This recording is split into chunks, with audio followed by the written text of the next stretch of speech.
준비되면 알려주십시오.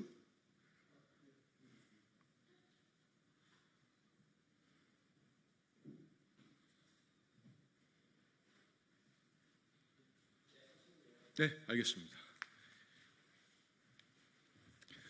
안녕하십니까. 더불어민주당 대변인 한민수입니다. 논평을 발표하겠습니다. 윤석열 대통령님, 세상이 뒤집어질 일이 대체 무엇입니까? 명태균 씨가 어제 언론 인터뷰를 통해 내가 입 열면 세상이 뒤집어진다고 경고를 했습니다. 구속되면 정권도 무사하지 못할 것이라고도 했습니다. 대체 윤석열 대통령 부부는 명태균 씨와 무슨 일을 했습니까? 김건희 여사의 공천 개입 의혹만으로도 경천 동지할 일인데 이것이 20분의 1도 안 된다고 하니 상상하기조차 두렵습니다. 매일같이 뉴스가 김건희 여사와 명태균이라는 이름으로 도배되고 있습니다. 대통령보다 더 많이 나오는 것 같습니다. 국민께서 왜 선출되지 않는 권력들의 국정농단으로 고통받아야 합니까? 김건희 여사를 고리로 선출되지 않은 사람들의 국정에 개입했다고 볼 수밖에 없습니다. 무속인부터 주가 조작범까지 그 면면도 다양합니다. 대체 누가 김건희 여사에게 무소불위의 권력을 휘두르도록 허락했습니까? 이렇게 선출되지 않은 권력인 김건희 여사가 대통령과 법 위에 군림하며 민주주의를 망가뜨릴 수 있습니까? 대통령실은 이제 더는 침묵으로 회피할 수 없습니다. 김종인 전 비대위원장은 윤석열 대통령과의 첫 만남에 명태균 씨가 있었다고 했습니다. 이준석 의원은 명태균 씨를 둘러싼 대통령실의 해명에 대해 거짓말하지 말라고 반박했습니다. 이 대목 다시 하겠습니다. 국민의힘 전 대표인 이준석 의원은 명태균 씨를 둘러싼 대통령실의 해명에 대해 거짓말하지 말라고 반박했습니다. 시간이 흐를수록 대통령실의 거짓말이 눈덩이처럼 커지고 있습니다. 국민께서 명태균 씨와 김건희 여사가 도대체 어디까지 국정에 개입하고 농단한 것인지 묻고 계십니다. 더 늦기 전에 모두 자백하십시오. 더불어민주당은 윤석열 대통령 부부가 국정은 내팽개치고 버린 전행의 전모를 밝히고 그 책임을 끝까지 물을 것입니다. 리우남의 망령이라도 만들어 대북 송금 사건을 조작하려는 검찰의 구차함이 참으로 가엾습니다.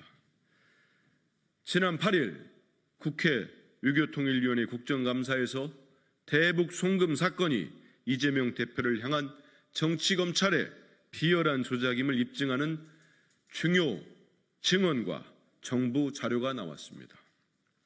통일부가 공식 제출한 2019년 필리핀 아태평화국제대회 종합결과 보고서에는 리종혁, 송명철, 조정철, 박명철, 박철용, 리금명 등 6인만이 참석자로 기록되어 있습니다.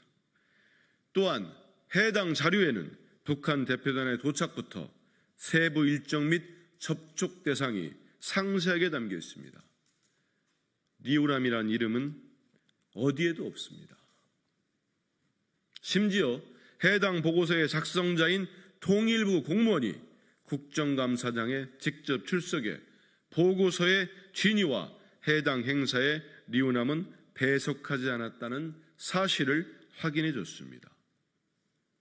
윤석열 정부의 공직자인 통일부 공무원은 혹시나 보고서에 허위로 기재된 것은 없냐는 질의에 없다고 확언했습니다. 리우남은 대북 송금 사건의 핵심 인물입니다.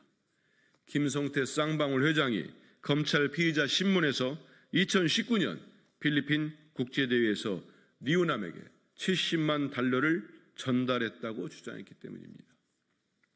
이미 지난 7월 28일 언론 보도를 통해 북한이 경기도에 2019년 아태평화 국제대회 참석자 명단을 통보한 공문에서도 리우남은 참석 명단에 없었다는 점이 밝혀졌습니다.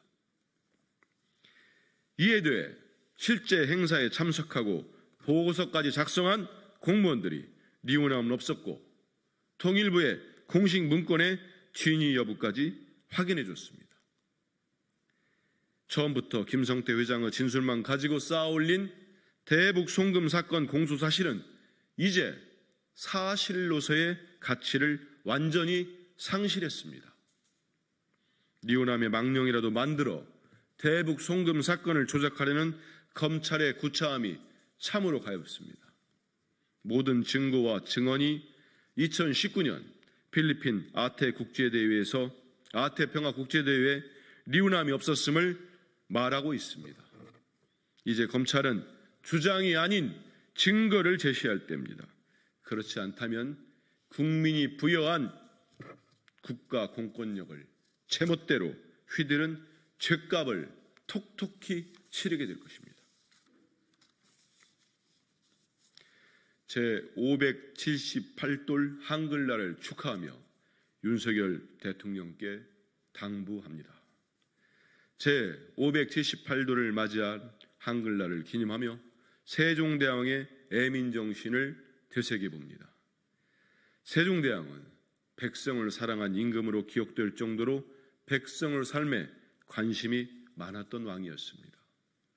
남녀노소 누구나 자신의 말과 뜻을 펼치는 일에 어려움이 없도록 하겠다는 세종대왕의 애민 사상이 담긴 훈민정음은 백성을 향한 군주의 애틋함이 담긴 결과물입니다. 훈민정음은 창제자와 창제 시기 그리고 창제 동기까지 모두 확인할 수 있는 유일한 문자로서 유네스코 세계기록유산으로 등록돼 있습니다. 한글에 깃들어 있는 백성을 향한 군주의 마음은 수백 년이 지나 여전히 우리 국민의 자부심이 되고 있습니다. 한글날을 맞아 백성만을 바라보고 통치에 전념했던 세종대왕의 애민정신을 떠올리는 일이 최근 들어 잦아졌습니다.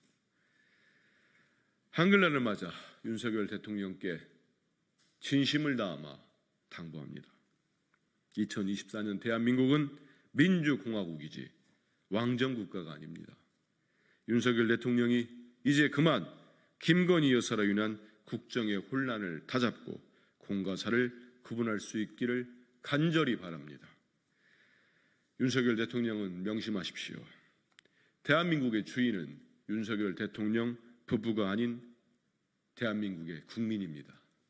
더 늦기 전에 국민의 목소리를 되새기며 국민께서 부여한 책임을 다하길 바랍니다. 이상입니다.